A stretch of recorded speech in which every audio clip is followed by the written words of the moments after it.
everyone. Welcome to another session of the series Contributorcast. This is where we invite the TinkerPop contributors to come on and talk about the features they've implemented for Apache TinkerPop, or the features they've helped to implement and the challenges and the interesting things they have encountered in the process.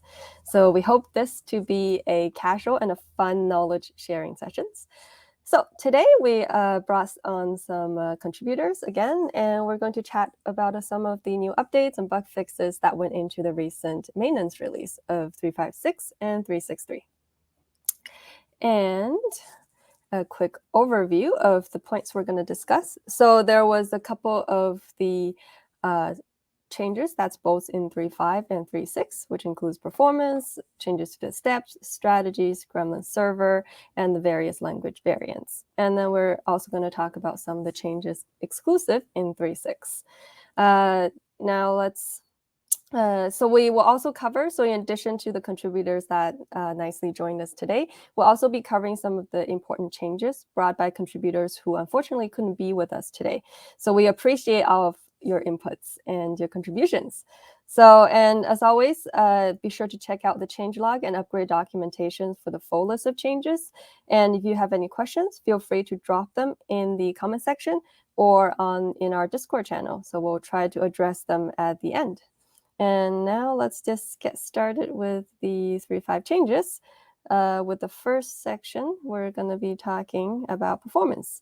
I'll hand it over to Ken, who was involved in this change. Great, thanks, Yang. The performance of the Gremlin console has been improved.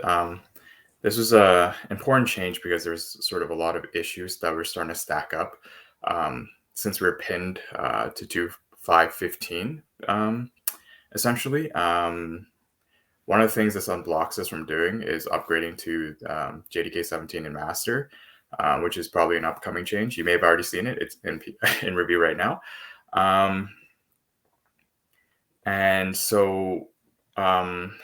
What was done is that the way we were doing imports has changed. But previously, we were sort of doing that sort of colon import thing that the Groovy shell allows you to do. Now we've changed that to using the import customizer instead, which reduces the overhead of parsing each import per complete line. So if you do this, you'll notice a sort of large speed up of the console if you're executing lots of sort of simpler lines. In our documentation generation, which runs through lots and lots of lines, we saw performance improvement of more than 3 times, actually. So I think on my machine, it went from like 90 minutes to about 25 minutes. So it can be substantial depending on what your sort of use case is. Obviously, if you're going to be running sort of more complex queries per line, your performance improvement is going to be lessened because it's just that sort of overhead per line, that sort of constant overhead per line that is being removed. And then another thing... if I could jump in on that console one as well, I just want to highlight as well, if you've ever run the console in like a very slow environment, so for me, I've just run it on slow hardware or also just through different emulation layers, you could sometimes see the latency with executing each line in the console. It's like wasn't anything huge, but it was definitely very noticeable. There's a big delay for when you hit enter to when you get your results, and that's drastically improved now. So it's gone from very perceptible to imperceptible latency. So it's been a huge improvement there. Yeah, I also want to jump in as someone who managed the past couple releases. It's great appreciation on the performance improvement for document generation. Just a quick question, like interesting, how did you come into the import customizer? I think it's how did you chance upon or discover this change?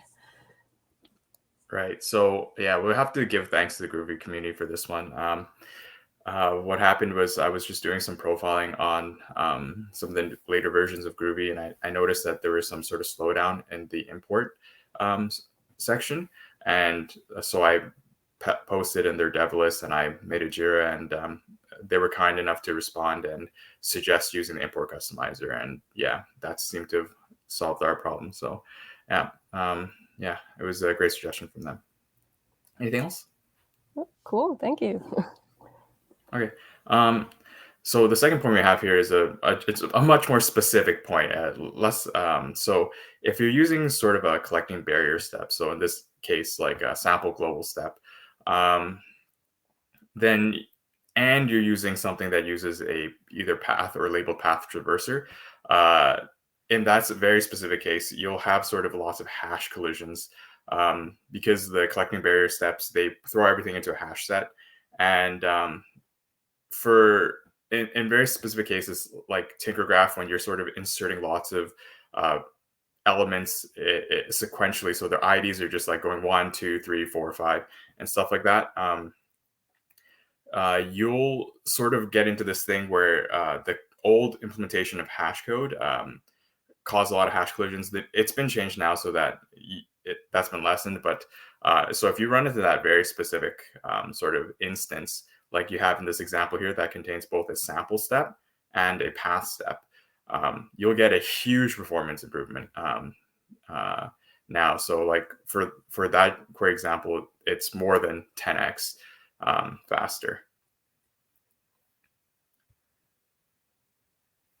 And yeah, so here, strategy application has changed. And this is probably something that providers will want to take notice of and pay attention to. So strategy application is now significantly faster for sort of those nested queries with because a large portion of that sort of recursion that was used in strategy application has been removed. If we take a look at the example here, if you use that sort of upsert pattern that was previously used with using coalesce, if you had a script that had sort of lots of these, you could see a sort of huge performance improvement as well. We've noticed that in our sort of sample scripts that the time could go down from like 9.1 seconds to 1.7 seconds. But there is a little bit of a consequence. In making this change, the expectation of how traversal strategies works has also changed. So the new expectation is that traversal strategy should get its information about the graph or related things like side effects and whatnot from the root of the traversal. You can't just get it from any part of the traversal anymore. You probably want to get it from the parent traversal now. A helper method, traversal helper .get root traversal, has been added to help you sort of satisfy this requirement. So it's very important for anyone who, any provider that implements a sort of custom traversal strategy to follow this new rule where you get the information from the graph from the root of the traversal. Otherwise, your implementation could break. But other than that, it produces a quite good speed up. And then I will hand it off to Valentin to talk about the math step. Thank you, Kim. There was a specific parsing issue with reserve keywords in the math step. Now it's fixed. The example shows a variable expa that contains a keyword exp. It's now valid. And I would like to ask Jan to describe improvement in hasID step. Yeah, thank you, Valentin. So, yep, so hasID actually, it was discovered that it behaved differently mid-traversal compared to start steps in Tinkergraph, which was due to an issue where if you passed in IDs in arrays in the hasID, they were flattened, but if you passed it as list, which is like Java collection types, they actually was not. So essentially, the bug was that in mid-traversal hasID comparison, it was looking at the list as an ID itself. So you can see that in here, in 355, you actually will not get any match. Whereas in 356, now that we're looking within the list, you get the actual vertex you want out. So, but an important thing to note about this change is that it means that you should not use list as ID for elements, as they will get flattened for comparison. Now, I'm not aware of any graph that it's not really using a list as ID. But of course, if you feel like that's a need for you, and yeah, feel free to drop a note in our dev list, and then we can discuss around this. And yeah, I'll pass it back to Valentin for the next bit. Thank you, Jan. Next improvement relates for all local implementation of steps. Local steps couldn't take in object that were not iterable before, like single values or arrays. These local steps should now take iterables, arrays, and single values. This has been added for more steps that take in scope as a parameter.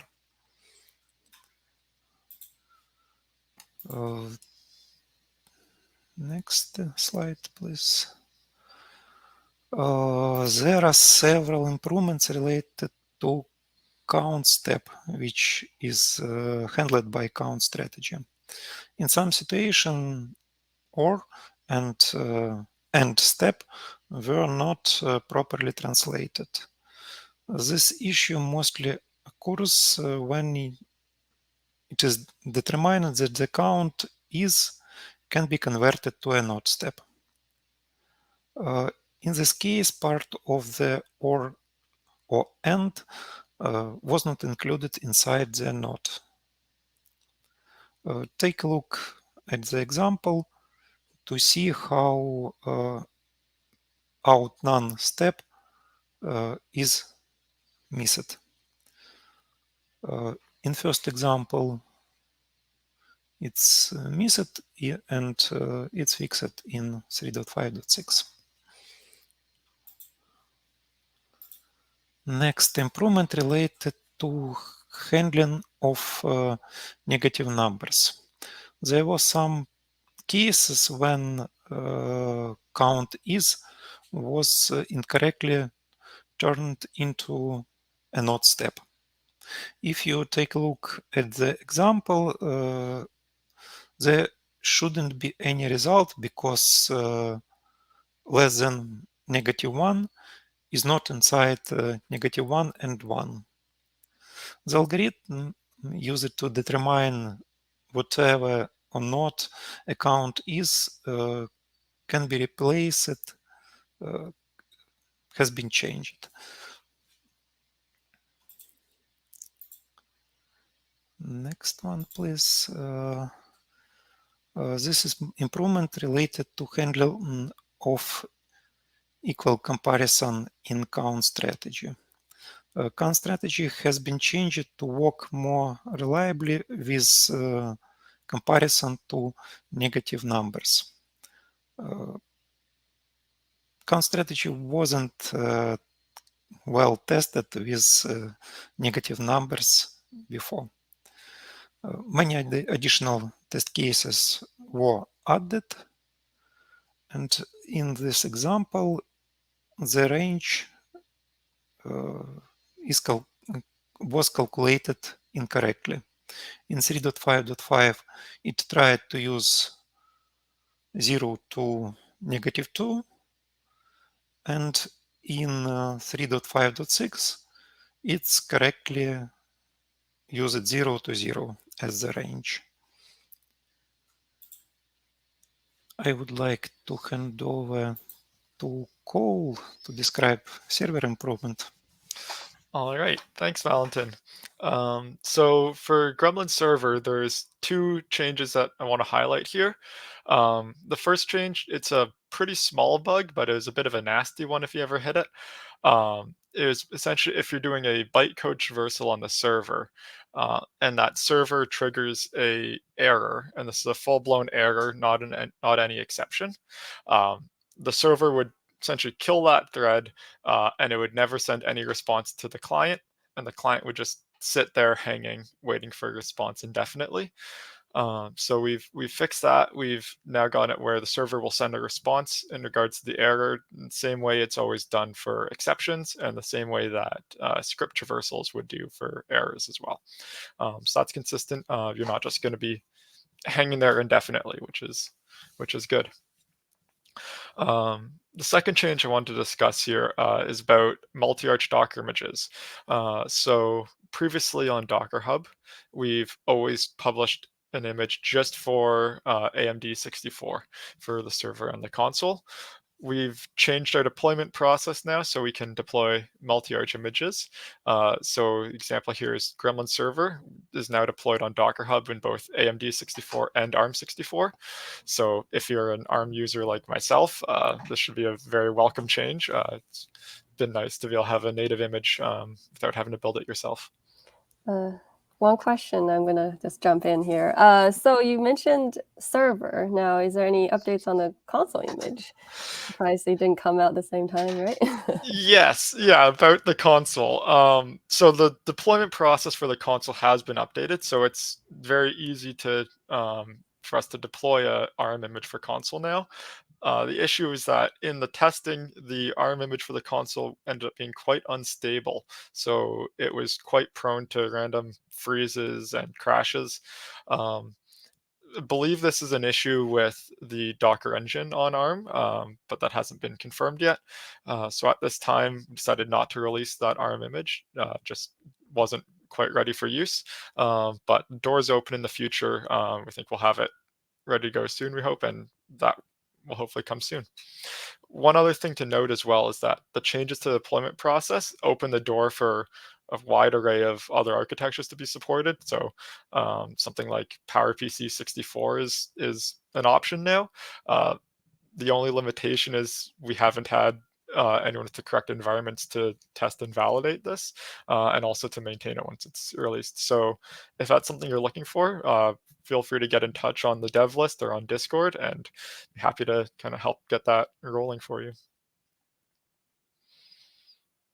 Okay, thank yeah, you, Ko. yeah, Yep, you want- I'll just jump in to talk about some of the changes in Python for 3.5 and 3.6. So this one contributed by Philip Universe on GitHub.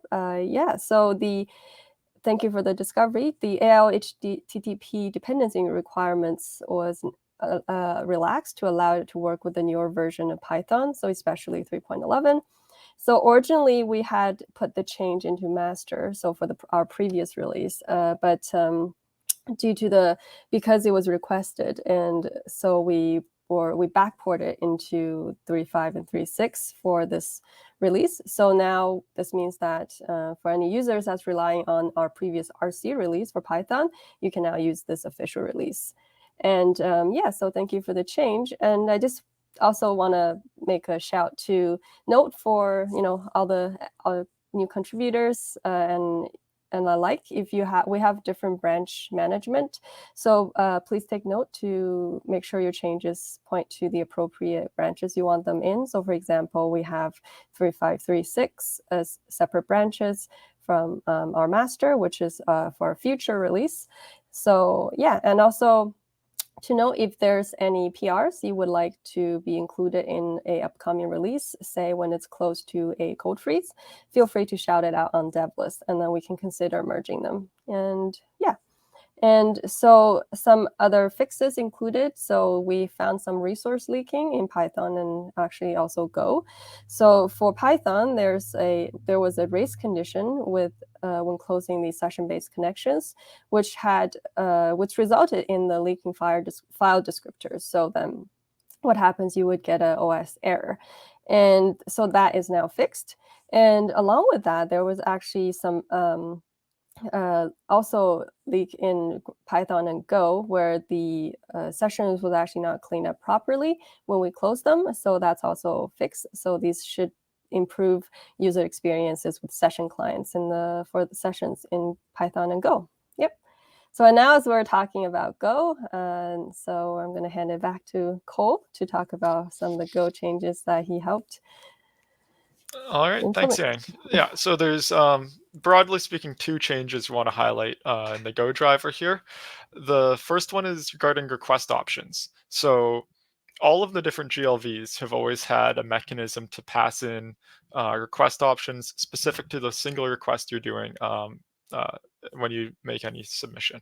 And this is stuff such as an evaluation timeout or a batch size. And previously in the Go driver, there wasn't a proper way to do this. The documentation had a mistake suggesting they should get passed through a parameter bindings object, but that was never something supported by the server. So we've now added a new submit with options method for the client and driver remote connection in the Go GLV, where you can pass in a new request option struct where you can specify whatever options you'd like, and it will properly pass that into the server to execute. Just want to make sure. So if you're trying to actually set these options, don't try and use the old submit method. We have to keep that consistent so there's no breaking changes for users. So make sure if you're trying to pass these options, you're using this new method. Then the other change I want to talk about here is a change that was actually submitted by a new contributor. It was Kemal on Discord, or Disk on GitHub. And they're adding the ability to do dynamic authentication for Gremlin Go. So we've always had a static auth info struct that you can pass into the client in Go, where you just got to specify static credentials. This has been extended now, where there's an auth info provider interface, and there's this new dynamic auth method as well. So you can now specify your own rules for credential refreshing and pass that through. But of course, if you're trying to use the old static authentication, nothing changes there either. So yeah, really appreciate that. Always really great to see first-time contributors as well. So really happy there. One last thing to note here as well is we've put up a deprecation notice for Node 10 and Go 117 as part of this release. The aim here is that we're going to move these to supported runtimes. So the TinkerPop promise has always been that for as long as a major release line continues, we try and keep it bound to a major version, a major LTS version of its runtime. We're amending that a little bit here, where if a runtime reaches end of life, we're going to move it to the next LTS release. So the move here is we're going to be moving 3.5 to Node 16 in an upcoming release, and then Go will also be going to Go 120. Potentially by the time this goes out, it might end up being Go 121 as well, because that just released. And because Go doesn't really do LTS releases, they only support for about a year, Go is going to start getting upgraded a little more frequently. I just want to jump in there. It seems like maybe Node 16 itself is going to be running out of LTS soon. What's our plan sort of for that? Yeah, I believe Node 16 reaches end of life around September this year. So once that happens, we'll make another move to bump both of them up to Node 18, which is the following LTS. So we'll try and keep everything on the LTS the branch launched with at the start, but then if it hits end of life, we'll give it an upgrade. So should never have anything releasing on unmaintained runtimes. Okay, now we'll start talking about some of the changes that are exclusive to 3.6. So some of these changes, we've got some grammar and step changes, some things to note just for providers. We've got some changes to the Gremlin value comparison system, and then a couple more GLV updates. So I'll pass it off to Ken to start talking about the grammar and step changes. All right, thanks, Cole. So yeah, there's sort of historically been a lot of Gremlin written out there with the expectation that you can sort of use Groovy, sort of Java-like syntax. And so some of these changes were sort of to move the grammar to be more in line a bit with how Groovy works. And so there's 2 changes here that sort of do that. The first one, if you take a look, is that keys can now be wrapped in a map. can now be wrapped by parentheses. This was something that was allowed in Groovy, but that was not allowed in the grammar. And so we sort of made it so that it works now. And the second thing is that maps are sort of further expanded to allow both lists and maps themselves to be keys of the map. So if you take a look at that second example, a map there is actually being used as a key for another map. So that's been added. And this sort of makes the Gremlin language a little more flexible for use. And then the third thing on the slide is that there's some changes to merge V and merge E. So hidden keys are now checked, which means that these are sort of like graph-specific hidden keys that users aren't really supposed to have access to. They were sort of, you could modify them before, but now they're checked. And so in like a merge step, you won't be able to use those anymore.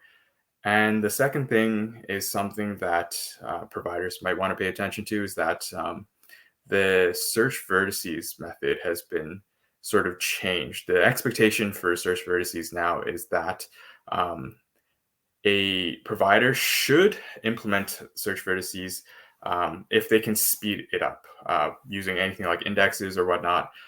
If they can, if the whatever backend they're using has the ability to speed it up, then they should implement search vertices.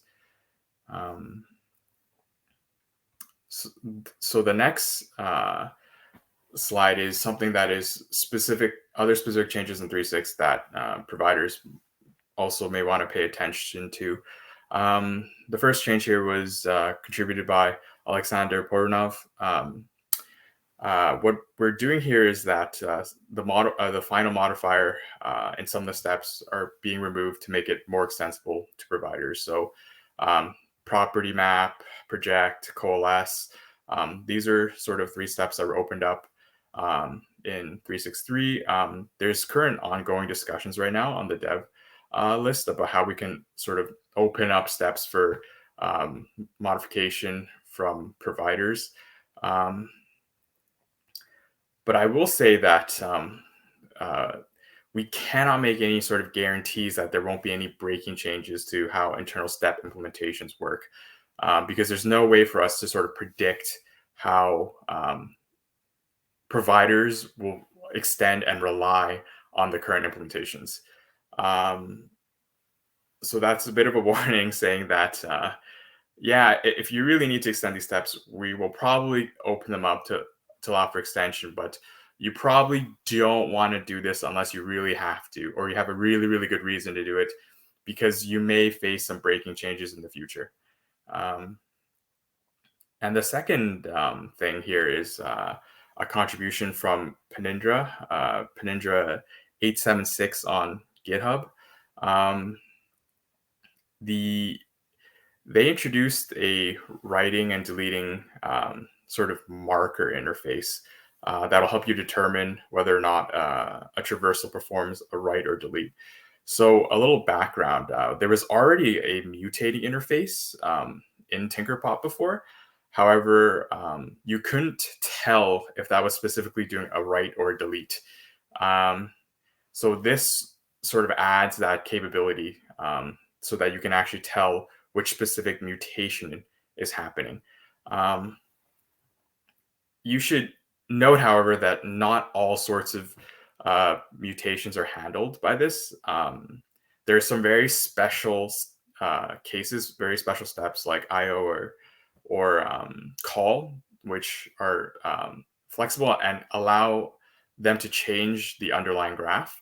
But they are not marked to this interface because they don't handle the events subsystem that nicely. So those are just like, there are very few special steps you need to be aware of when using this.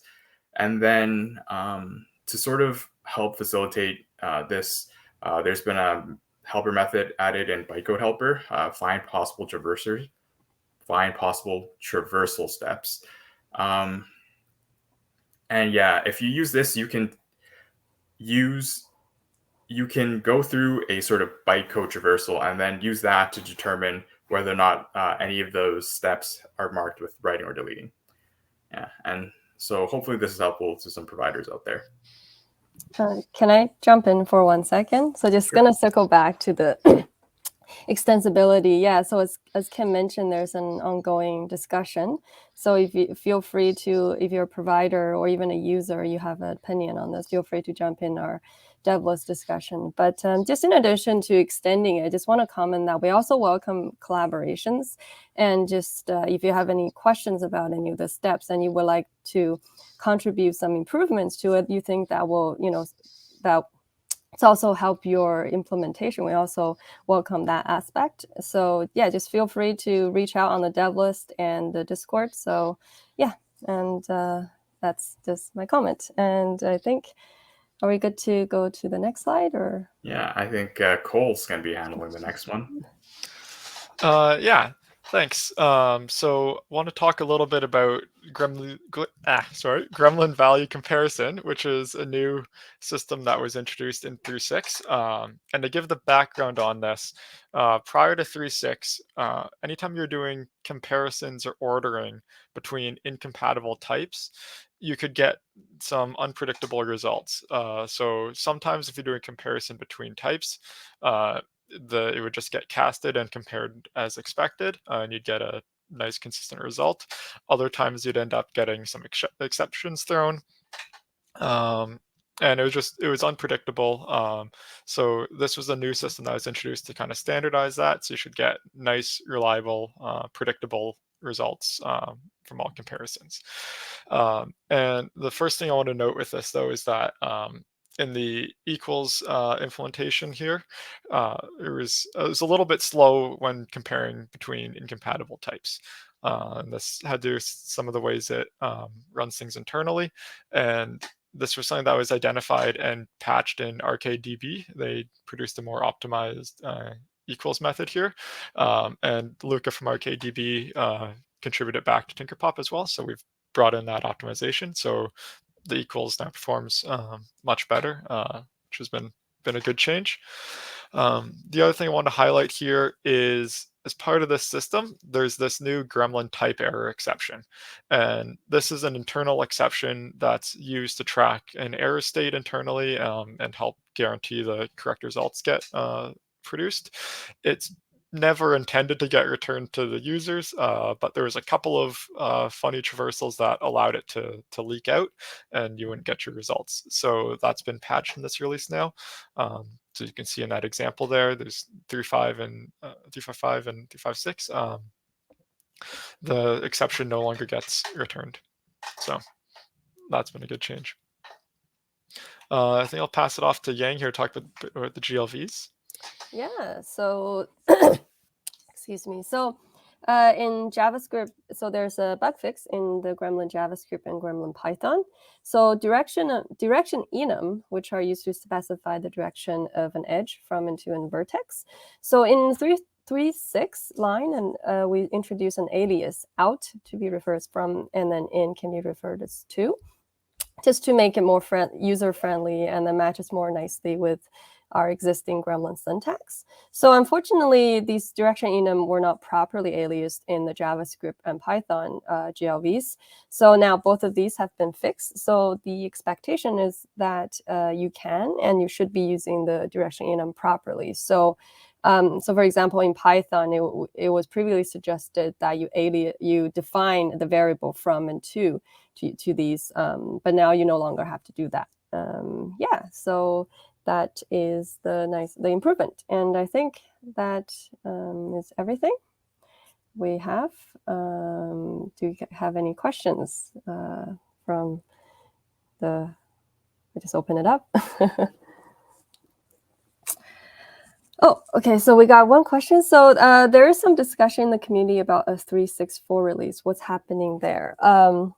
Yes, so right now there is a discussion on a patch release for 3.6.4. So unfortunately, we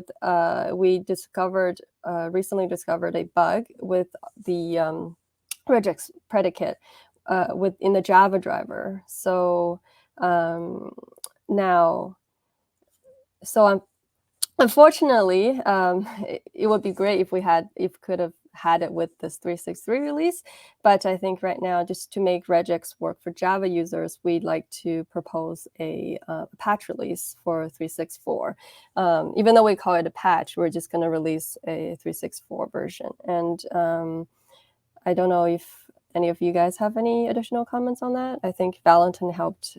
So Valentin right now has opened up a PR to proposing the fix. So if anyone's interested in checking that out. But yeah, any other comments, guys, regarding this issue? No, Or I think you've sort of covered it. I think it's just like there was one sort of critical bug that it was like a sort of major thing that we wanted in 3.6, and we sort of didn't realize that it didn't actually work. So that was a bit unfortunate. Yeah.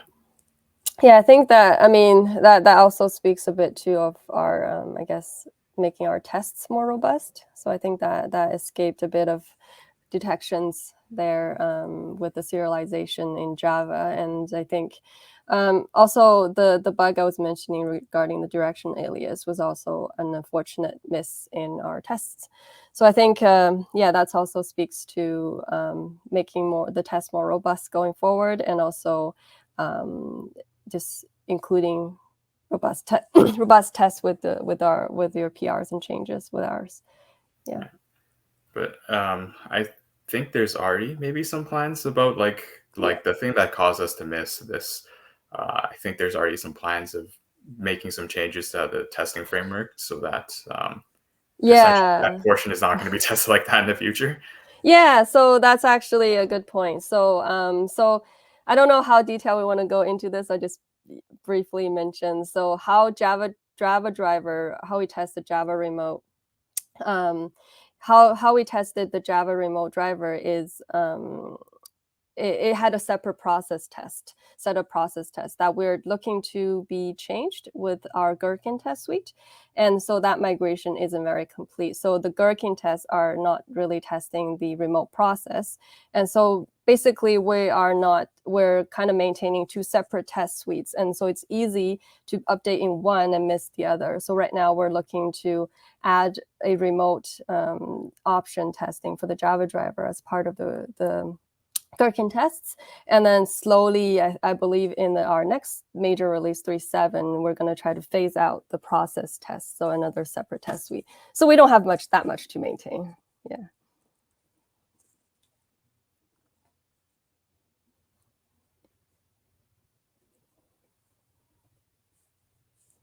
Regarding okay, I believe this was a comment from Kelvin on Discord here.